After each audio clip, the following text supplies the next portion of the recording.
오늘 주신 하나님의 말씀 함께 읽도록 하겠습니다. 사도행전 1장 12절에서 14절.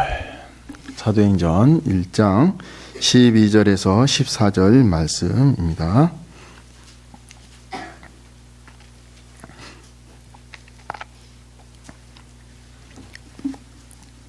삼 절 말씀이니까 우리 함께 합독하도록 하겠습니다. 자, 시작.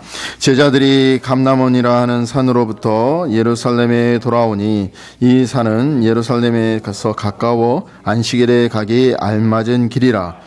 들어가 그들이 유하는 다락방으로 올라가니 베드로, 요한, 야고보, 안드레와 빌립, 도마와 바돌로메, 마테와 및 알페오의 아들 야고보, 셀롯인 시몬, 야고보의 아들 유다가 다 거기 있어 여자들과 예수의 어머니 마리아와 예수의 아우들과 더불어 마음을 같이하여 오로지 기도에 힘쓰더라. 아멘.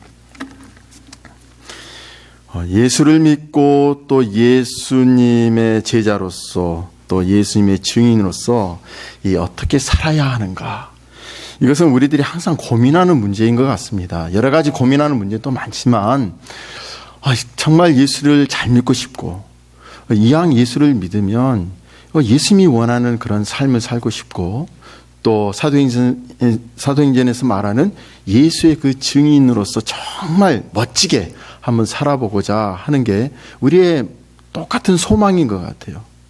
그리고 또 고민이 되기도 하죠.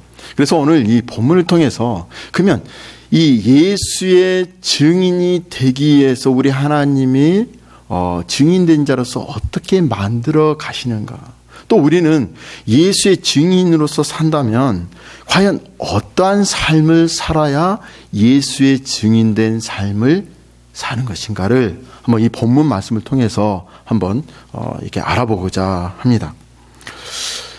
예수님이 부활하시고 40일 동안 이 제자들에게 나타나시죠. 그래서 제자들에게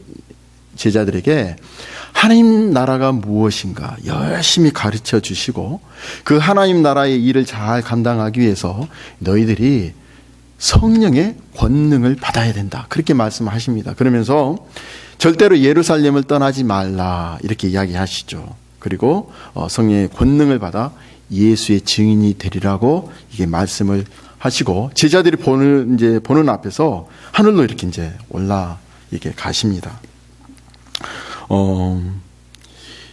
그러면서 올라가는 이제 예수님을 바라보고 있는 그러한 이 제자들 향해서 그 천사가 나타나서 그 이야기를 했잖아요. 우리 지난주 설교에 말씀드린 것처럼 제자들아 왜 하늘을 쳐다보고 있느냐.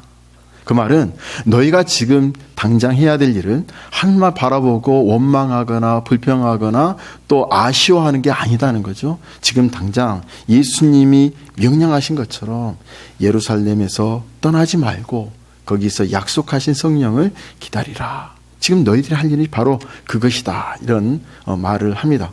근데 오늘 이제 이 본문의 12절을 보면 제자들이 감람원이라 하는 산으로부터 예루살렘에 돌아온다, 이 표현이 있습니다. 그래서 첫 번째, 예수의 증인으로서 사는 삶의 첫 번째는 무엇이냐? 그것은 바로 순종하는 삶이다, 이겁니다. 여러분, 당시에 제자들이 예루살렘에 대한 그런 기억이 굉장히 좋은 기억이 있을까요? 아니죠. 왜 그럴까요? 예수님을 3년 동안 따라다녔습니다. 열심히 따라다녔습니다. 그 예수님이 이 이스라엘을 구원해 주실 분으로 생각하고 열심히 자기 생업을 다 포기하고 따라다녔어요. 그런데 예수님이 예루살렘에 입성할 때는 이 사람들이 너무 좋아했죠. 호산나 이렇게 하면서 종려나무 가지를 막 깔아주고 어떤 사람은 자기 옷을 벗어서 이렇게 왕으로 오신 예수여 이렇게 하면서 호산나 하면서 열심히 열렬히 환영했던 사람들이 일주일도 안 돼서 자기가 따랐던 예수님을, 자기 스승을 십자가에 못 박혀 죽여버립니다. 그런 사건이 정말 순식간에 일어납니다. 충격을 받았겠죠. 그리고 이제 사람들은 예수를 따랐던 사람들을 어떻게 합니까? 이제 추적을 합니다. 그래서 예수를 따랐던 사람들을 이제 다 색출해 내가지고 똑같은 그런 죄를 묻기 위해서 이렇게 하는, 당시의 예루살렘의 분위기는 한마디로 말하면 살벌했다는 겁니다. 베드로가 왜 예수님을 3번 부인했을까요? 그것은 옆에서 보니까 이자도 예수를 따랐던 사람이다. 이 무슨 말입니까? 이자도 같이 처벌해야 된다. 그런 분위기였어요. 그런 죽음의 그런 분위기를 느끼니까 자기가 예수를 3번이나 부인한 거 아닙니까? 그러니까 예루살렘의 그 분위기는요, 지금 예수님이 예루살렘에 머무르라 할 때 감람원이라는 그런 감난산에서 내려와서 예루살렘으로 들어가기가 그렇게 쉽지는 않았다는 것입니다. 차라리 예수님이 다른, 예를 들어서 베들레헴으로 가라, 아니면 내가 열심히 사역했던 갈릴리로 가라, 거기에서 너희가 기다려라 하면 마음이 홀가분하게 아마 떠났을 것 같아요. 그런데 지금 자기 스승이 죽고 지금 여전히 그들 예수를 따르는 사람들을 지금 색출하고 있는 그런 살벌한 분위기로 예루살렘에 들어가라고 하니까 보통 사람 같으면 못 들어갈 것 같아요. 그런데 어떻습니까? 이런 분위기에 제자들은 그럼에도 불구하고 죽음을 무릅쓰고 사실 예루살렘으로 이렇게 들어갑니다. 왜 그래요? 예루살렘을 떠나지 말고 약속한 성령을 기다리라 하는 예수님의 명령 때문에 그렇게 돌아가고 있다는 것입니다. 한마디로 말하면 순종했다는 것입니다. 순종이란 이런 것입니다. 비록 내 생각으로 아닌 것 같아요. 내 경험으로 아닌 것 같지만 완전하신 그 예수님의 뜻이라면 틀림이 없을 것이기 때문에 그것을 믿고 따라가는 것, 이것이 순종이라는 것입니다. 내가 생각할 때는 예루살렘이 분위기가 안 좋아요. 들어갔다가 혹시 잡히면 죽을 수도 모릅니다. 그렇지만 예수님이 예루살렘을 떠나지 말라고 하신 것에는 분명한 하나님의 뜻이 있고 내가 그걸 지키면 하나님께서 분명히 지켜주실 것이라는 그런 확신이 있었기 때문에 이렇게 들어가겠죠. 만약 제자들이 이런 죽음이 두려워서 예루살렘으로 들어가지 않았더라면 그들은 결코 성령의 세례를 받지 못하고 성령의 권능도 받지 못하고 결국에는 예수의 증인이 되지 못하고 하나님의 역사는 일어나지 않았을 것입니다. 하나님의 역사는 바로 이렇게 순종에서 시작된다는 것입니다. 자, 그렇다면 이런 순종은 어떻게 가능했을까? 여러분, 이 제자들이 그런 살벌한 분위기에 따라가는 것은 예수님에 대한 그런 명령 때문이기도 하지만 왜, 과연 어떤 힘에 의해서, 어떤 그런 백그라운드에서 버텨주는 그런 힘이 있어서 무엇을 믿고 이렇게 돌아갔을까? 그것은 바로 부활하신 예수님을 만났기 때문입니다. 죽음에서 부활하신 예수 그리스도를 만났기 때문에 내가 설령 살벌한 예루살렘으로 들어가서 설령 내가 죽음을 당한다 하더라도 죽음에서 다시 살아나신 그 예수님 때문에 나도 다시 살아날 수 있다는 그런 부활에 대한 그런 확신, 그 확신 때문에 살벌한 분위기의 예루살렘에 자기 발걸음을 그쪽으로 향할 수 있었다는 것이죠. 아브라함이 아들 이삭을 바칠 수 있었던 것, 그것도 바로 죽어도 살리라는 그런 부활에 대한 확신 때문에 그랬다는 겁니다. 내가 지금 이 모리아산에서 아들을 묶어놓고 지금 칼을 빼내어 들어서 여기에서 내가 어떤 하는 신용이 아니에요. 이건 진짜 그 아브라함이 칼을 직접 빼어들어서 자기 사랑하는 그 아들, 독생자 아들을 내가 칼로 찔러서 죽인다 하더라도 하나님께서 아브라함에게 하신 그 말씀 있잖아요. 내 씨를 통하여서 자손이 번창하고 복을 주리라. 그렇게 말씀하셨기 때문에 내 씨는 오직 이삭밖에 없잖아요.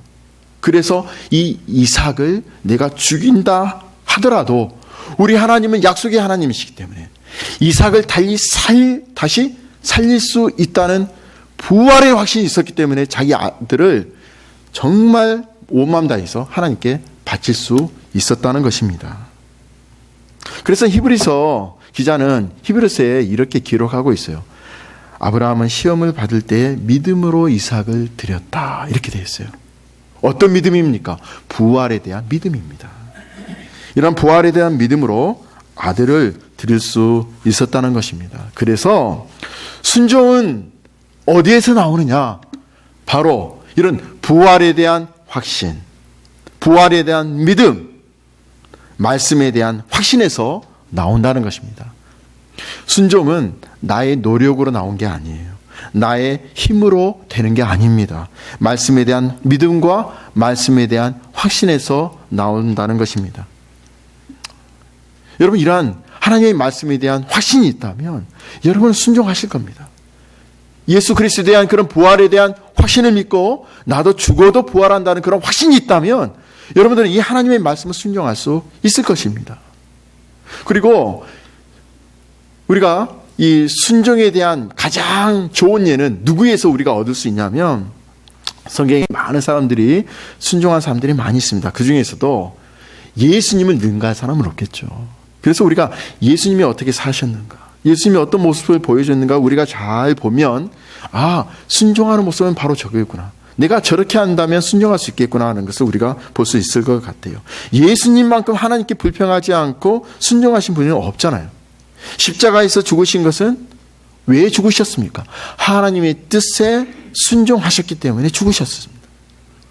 자, 그러면 어떻게 예수님은 이 하나님의 뜻에 순종할 수 있었을까요? 어떻게 생각하십니까?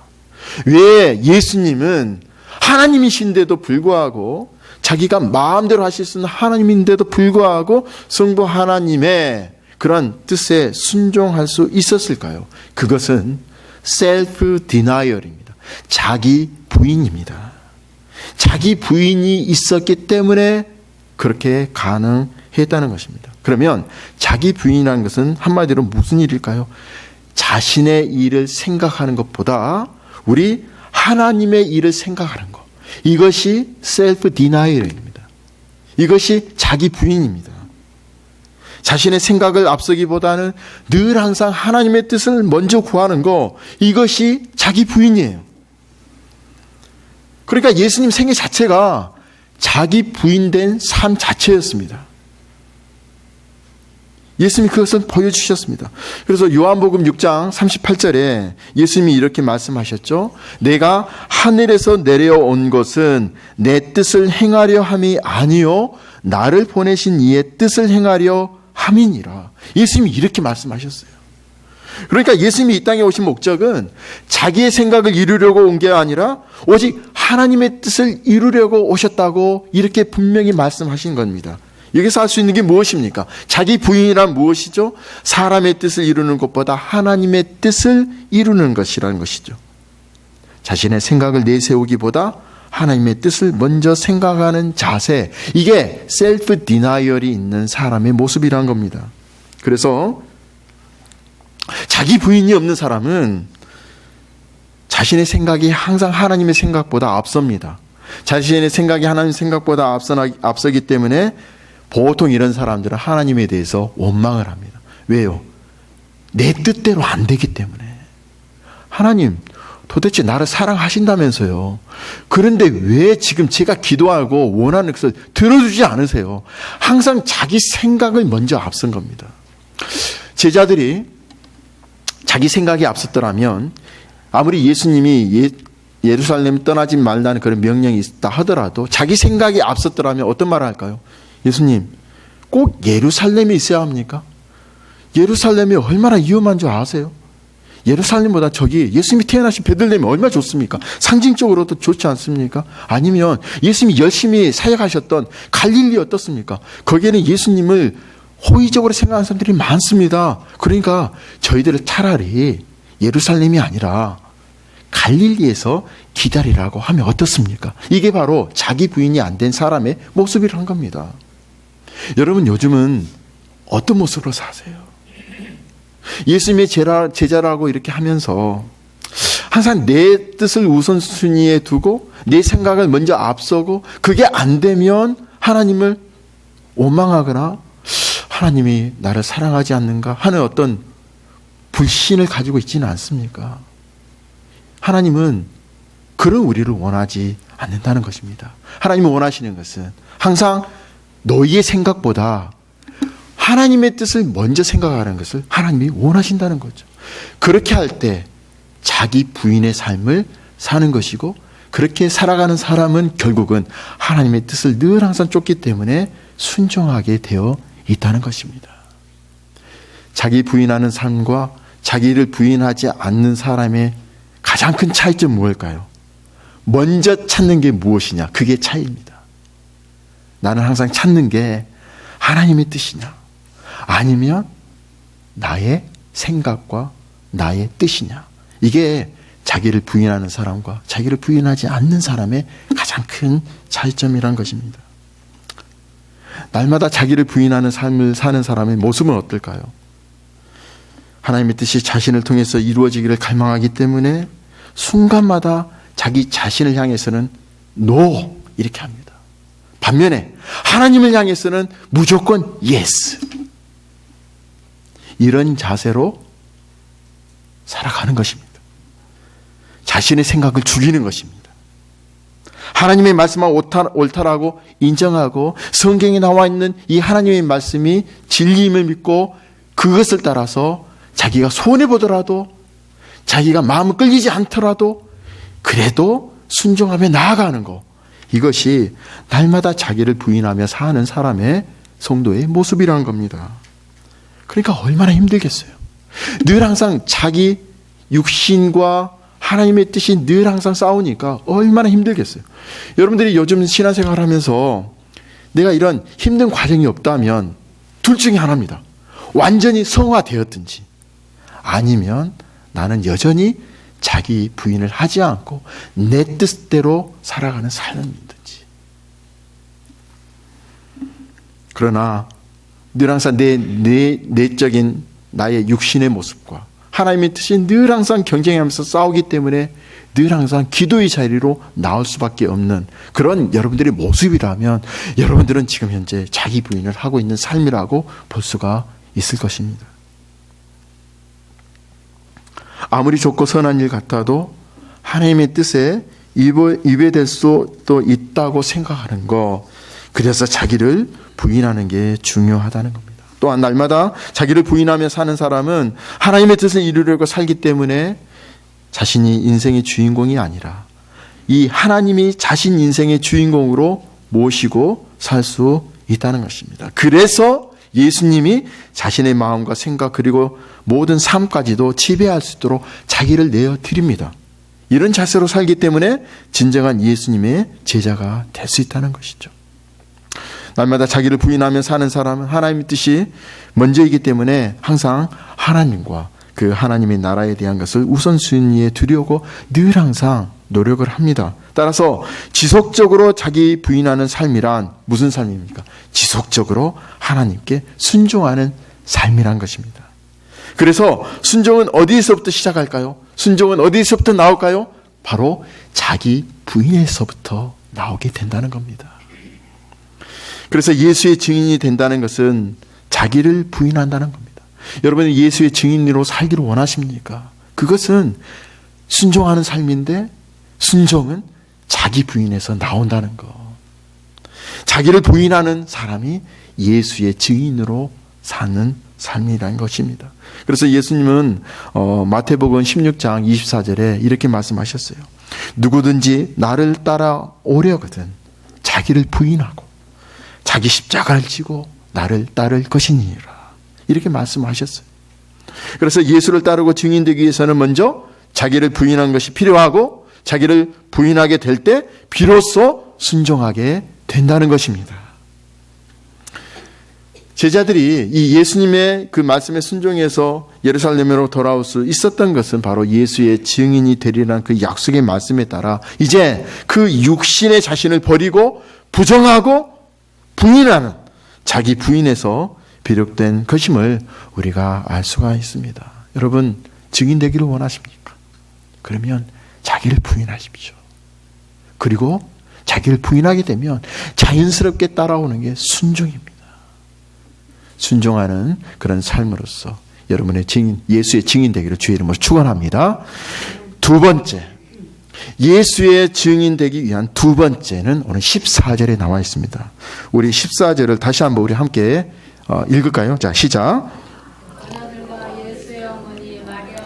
예수의 아우들과 더불어 마음을 같이하여 오로지 기도에 힘쓰더라. 이렇게 됐어요.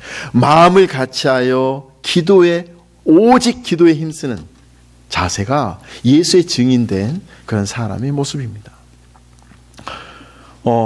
근데 오늘 저는 이 본문을 좀 다르게 이렇게 이야기를 하고 싶고, 또 요즘 우리가 생각하는 기도에 대한 그런 일반적인 통념을 좀 달리하는 그런 말씀을 좀 이렇게 드리고 싶습니다. 자, 기도에 힘썼다. 여기가 참 중요한 그런 말씀인 것 같아요. 성령이 오시기 전에 기도에 힘썼다, 이 말씀이 언급되기 때문에 많은 사람들이 어떻게 생각을 하냐면 이렇게 생각합니다. 성령을 받기 위해서는 기도해야 한다. 틀린 말은 아닙니다. 사실 이 본문을 이렇게 보면 그 내용이 마음을 같이하여 기도에 이렇게 힘쓰고 있는데 5순절에 성령이 이렇게 임했다고 말씀을 하니까 성령은 이렇게 기도하는 사람에게 오신다는 생각을 가질 수가 있겠죠. 그래서 우리가 이런 생각을 충분히 가질 수 있습니다. 근데 여러분, 기도할 때, 기도에 대해서 생각할 때 우리는 기도는 대부분이 어떻게 생각하냐면 하나님에게 원하는 것을 받는다, 이렇게도 생각할 수 있다는 겁니다. 즉, 내 힘으로 할 수 없는 것을 하나님께 마치 요청을 해서 받아내기 위한 그런 방법과 수단으로서 기도를 사용할 수도 있다는 것입니다. 이것이 보통 기도에 대한 그런 생각이고, 그렇다 보니까 함께 모여서 마음을 같이하여 기도에 힘썼는데 뒤에 성령이 임하시는 사건이 등장하기 때문에 성령은 기도하는 사람에게 오신다는 것이 어떻게 보면 상식적으로 이렇게 생각하게 된다는 것이죠. 하지만 이 사람이 기도해서 성령을 받는다면 성령은 이 하나님이 정하신 사람에게 오시는 것이 아니라 인간의 행동에 의해서 성령이 오시는 대상이 결정되어진다는 말을 할 수밖에 없게 되겠죠. 이것은 분명 성령이 말씀하는 것과 다르다는 것입니다. 자, 그러면 무엇 때문에 이 사도행전의 저자인 누가가 성령의 오심을 말하기 전에 기도에 힘썼다는 얘기를 강조할까? 이게 한번 우리가 생각해 볼 만한 문제인 것 같습니다. 제자들이 예수님의 말씀대로 이 하나님의 약속하신 성령을 기다리면서 예루살렘에 떠나지 않고 기도에 힘썼다는 그런 사실은 단지 성령을 받기 위해서 기도했다는 것보다는 성도란, 예수의 증인으로 사는 사람이란 어떤 사람인가를 보여주기 위한 것으로 이해하는 것이 좋다고 이렇게 생각을 합니다. 지난 시간에 말씀을 드린 것처럼 성령을 받는 것은 어떤 이 슈퍼 히어로처럼 파워를 갖는 게 아닙니다. 네. 갑자기 내가 어떤 병든 자를 고치는 어떤 힘이 생겼다, 그게 아닙니다. 무엇을 말하냐면 그것은 바로 영의 사람이 되는 것으로 생각해야 된다는 겁니다. 물세례는 구원을 받기 위한, 구원에 이르게 하는 물세례입니다. 그러나 성령 세례는 어떤 것입니까? 바로 존재의 변화를 이르게 하는 그러한 성령 세례가 바로 하나님의 성령의 권능입니다. 그러니까 영의 사람이 되는 것으로 생각하는 것을 성령을 받는다, 이렇게 생각하는 게 옳다는 거죠. 성령은 하나님의 영이죠. 하나님의 영을 받는다는 것은 이제는 어떻게 되냐면, 예전에는 존재의 변화가 일어나지 않았는데 이제는 성령의 변화를, 성령을 받으니까 예전에는 항상 내 육신을 위해서 살았고 세상의 걱정에 의해서 살았고 모든 것의 목적이 세상에서 높아지는 것이 목적이었는데, 이제는 성령의 세례를 받으니까, 성령의 권능을 받으니까 영적인 변화가 일어나서, 이제는 존재의 변화가 일어나서 어떻게 변하냐면 하나님의 나라와 하나님의 마음을 읽고 늘 하나님의 나라의 일에 대해서 관심을 두는 사람으로 존재가 변하게 되었다는 것, 이것이 바로 성령의 세례를 받은 사람이고 성령의 권능을 받은 사람이라는 것입니다. 그러니까 성도됨의 의미가 무엇일까요? 성도는 누굽니까? 성령이 오심으로 영의 사람이 되었다는 게 바로 성도됨의 의미라는 것입니다. 그러니까 성도 되었다는 근거가 우리에게 있지 않다는 겁니다. 착한 일을 얼마나 많이 하였느냐? 기도를 많이 하고 성경을 많이 보았느냐? 봉사를 많이 했느냐? 그것을 구분되는 게 아니라 바로 성령을 받았느냐? 받지 않았느냐로 존재의 변화가 일어났느냐? 일어나지 않았느냐로 구분이 될 수 있는 게 바로 성도의 의미가 된다는 것입니다. 결국 육신의 것으로 되어질 수 없는 것이 성도의 존재라는 겁니다.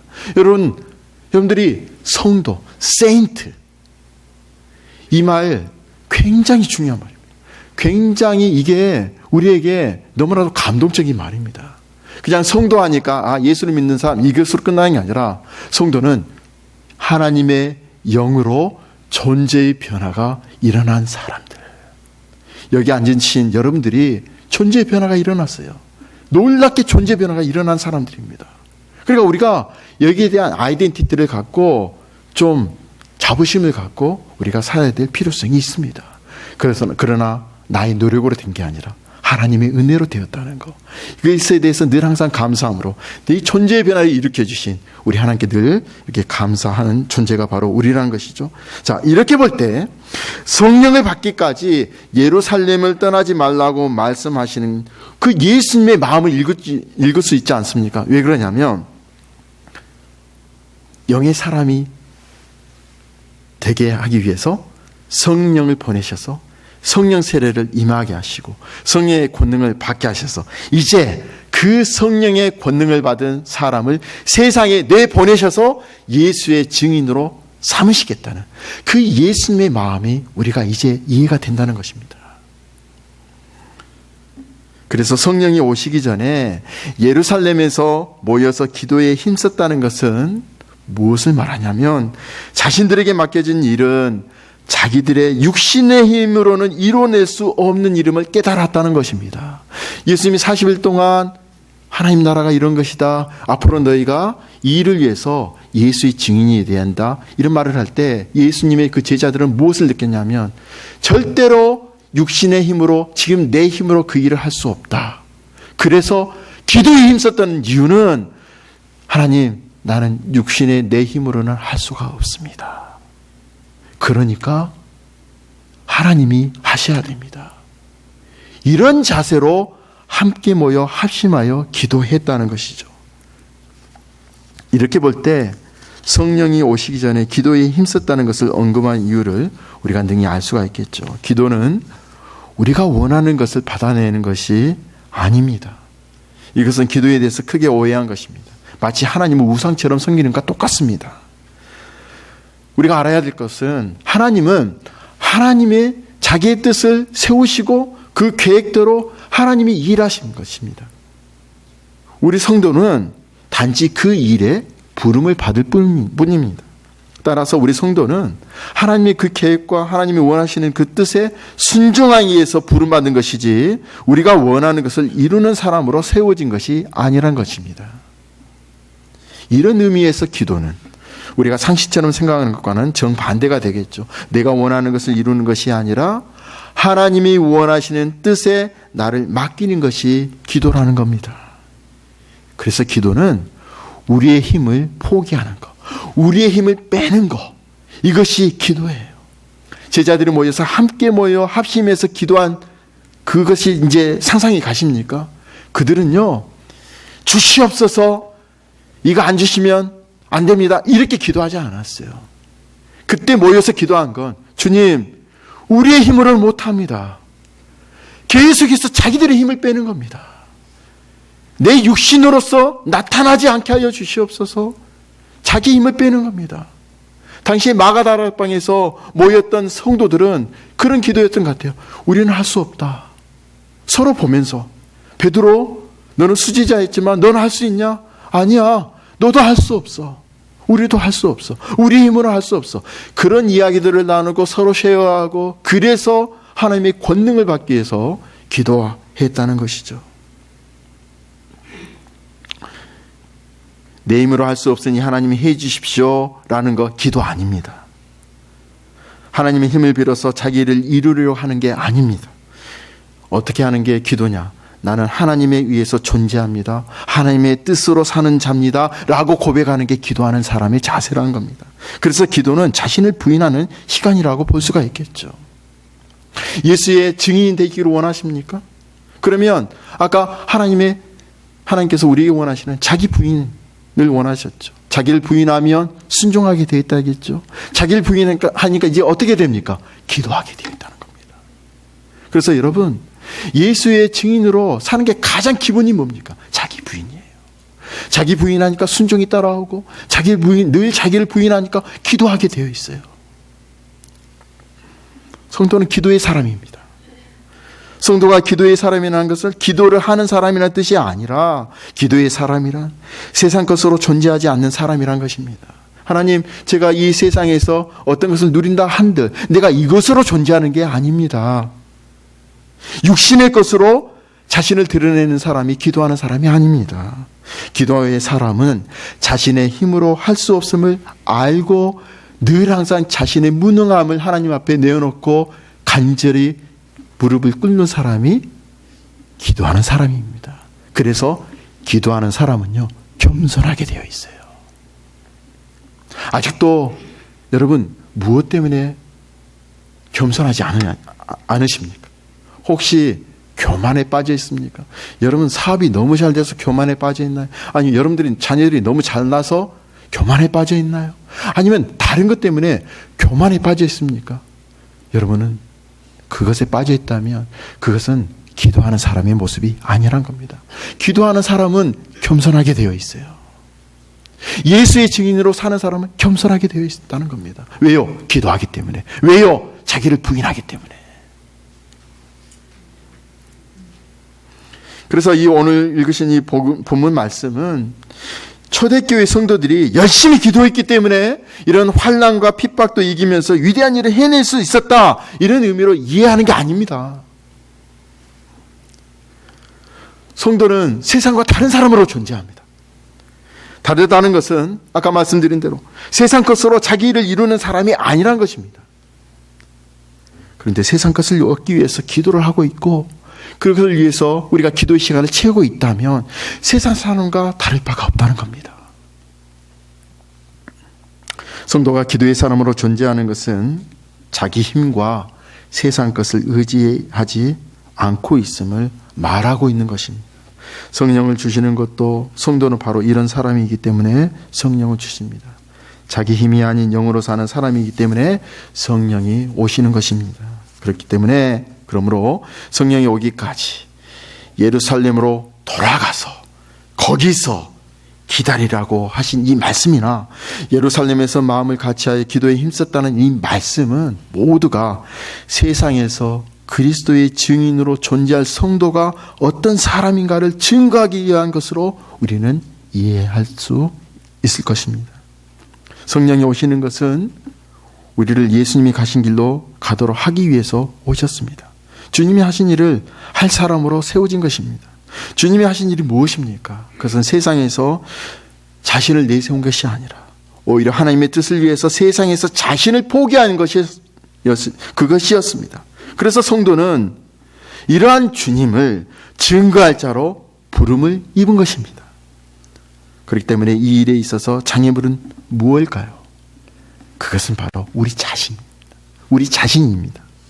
옛사람이, 나 자신이 주님에게 방해가 되고 있다는 것입니다. 그러니까 성령이 오셔서 우리를 새롭게 하실 수밖에 없었다는 것입니다. 세상보다는 하늘 일에 관심을 두게 하시도록 위해서 성령이 오셔서 우리를 존재 변화를 일으켜 주셨다는 겁니다. 그러니까 우리가 은혜 가운데 사는 거 아닙니까? 그렇기 때문에 성도는 기도의 사람으로 존재하는 것입니다. 세상의 것으로 자기 일을 이루기 위한 자로 보냄받은 것이 아니라 하늘의 것으로 우리 예수님의 일을 이루기 위해서 보냄받은 사람이기 때문에 성도는 자기 자신을 보지 않습니다. 이것이 바로 기도하는 사람입니다. 이것이 바로 예수의 증인된 사람입니다. 이런 성도가 되기를 주 이름으로 축원드립니다. 기도하겠습니다.